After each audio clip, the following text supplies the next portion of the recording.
I must say, I think that's absolutely incredible. I didn't know that was the approach that you took, but that for you to also be able to communicate it on a one-to-one basis and everyone decided. I don't know how many people made that decision. Maybe about 25, 26 then. Yeah, for everyone to make that decision, of course, they, to understand why it needed to happen, and for everyone to take a pay cut to be able to, and that must show also, by the way, that there's significant trust in the leadership, in yourself, to be able to, that they know that this is the right thing for the organisation, the right thing for the charity, and that ultimately it means it's going to reserve the longevity of the organisation. And actually, if you kept on your promises and you've paid back, you've given them some upside or given back some of that money, then that's where the trusting loop is closed, really. I think that's an incredible thing that you've done. I think it underpins a philosophy I picked up many years ago, which is kind of transparent leadership. That if you equip people with everything, almost everything they invariably will agree with your decisions. And it is where you deny people access to that information that I think is at the heart of conflict. So I've always shared kind of monthly financial position with all the team so they can understand the limitations that I'm working within when they say, well, we want to invest in this technology or we want to talk about terms and conditions.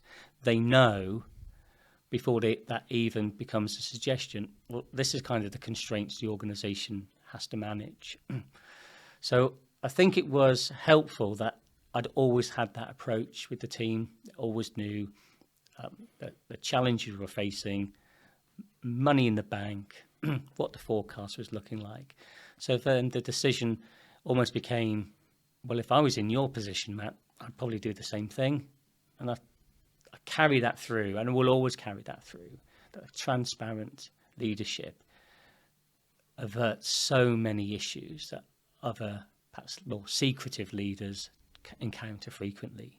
Well, I know in my career, the best leaders I worked with, they're transparent, and they're the ones I feel like they're sharing what they can share with me. And and certainly with my team, I try and be as transparent and open as I possibly can. And I think that's the right way, because I think that really, that's what gains trust. Why do you feel it is so much in business that there's there's just a lot of leaders that I would say that are not transparent? Because I feel that's a real detriment to the relationship you try to build. It's a real detriment to the organisations you work for. But there's a lot of people that or a lot of leadership that I've worked with that, they don't share everything. Very simply, that's, that they're in a different position, and therefore you only get to find out so much. There's just not so much information that's shared. And I think for longevity, working somewhere, or it's just not the right, not the best way. Why do you think it's some leadership people don't take that approach? It seems in some respects to be quite an obvious thing that people need. Like, you wouldn't have a personal relationship, with your wife or your husband or whoever that wasn't fully transparent. But then your business relationship often isn't like that. I think the answer to start with is because they choose to.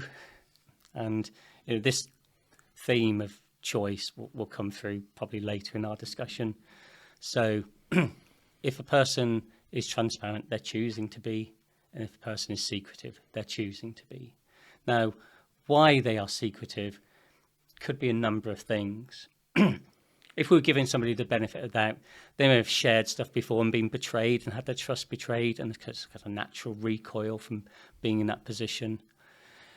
It might be a fundamental insecurity, which is, well, the least the harder it is for you to challenge me, because you don't have the kind of basics of the information to challenge my decision making. It could be a power trip. This is not just a job for me. I really enjoy the idea that I know more than you. So it could be a variety of things, but ultimately they're secretive because they choose to be. And that might be a feature of their whole life. Yeah. It feels like that. It feels like it could be a part of their personality in some respects. I'm thinking of leaders that I've worked with in the past, and just think there's a reason why that didn't last long. You went to a different role, or or something else happened, and you just think the best leaders that I remember now, they were like, if I think about one of the leaders that I worked with, he was so transparent and so open, and I loved just the truth, which is, okay, this isn't that great, but this part over here is good. So therefore we have to focus on what is good. But let's be honest, not every company, most companies have got loads of flaws. There's lots of flaws everywhere. And there's no perfect company.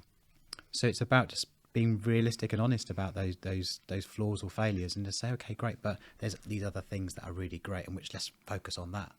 And I think that by far the best leaders I worked with have been very transparent. Like, literally can ask any question and everything's open.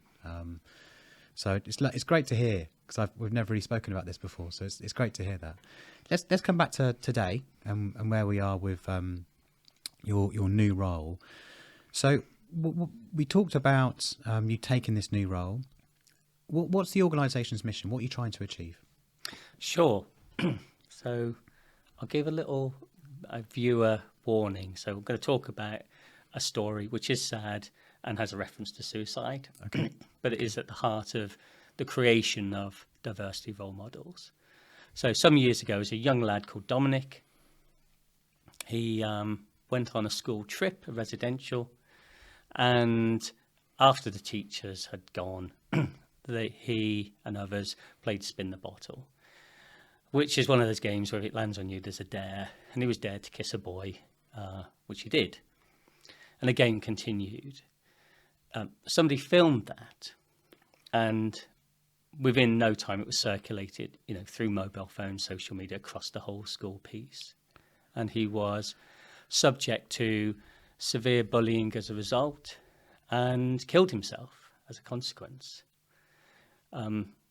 It's a really sad story. Whether he was gay or not is irrelevant, and he literally was bullied to death, is what happened. And the impact upon his family clearly was severe, and the impact upon people who heard about it, whether it was at his school or his friends, people who are young people who are themselves LGBTQ plus, adults who had grown up being bullied, had a really understandably severe impact. And it motivated the founder of Diversity Role Models, a teacher called Saran, to work with supporters to create essentially a project. And that project's mission was to go into schools and get volunteer role models, people from all walks of life, in regular jobs, different ages, to talk about their experience growing up, living as being gay or trans, bisexual, across the whole community. The theory behind it's called contact theory, which is that if you come into contact with somebody who's different, speak to them, hear their story, it generates empathy within you and breaks down the stereotypes you might have had.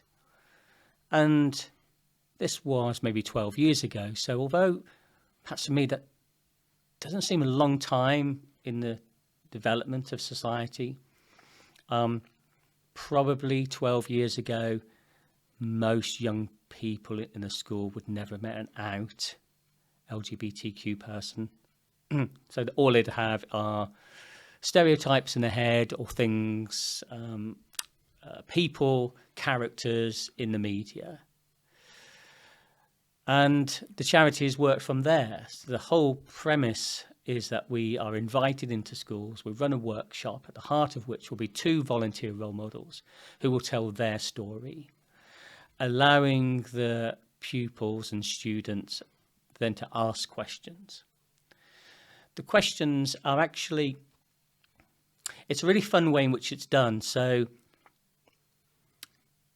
it's one of those topics, your gender identity or your sexuality, that in a class full of, let's say, teenagers, not everybody's going to say, I've got a question, put my hand up. Because in essence, you make yourself conspicuous. So we give them pieces of paper, they write their question down, they screw it up, they give it to the facilitator, and then the facilitator asks the questions. There's no knowing who asked it.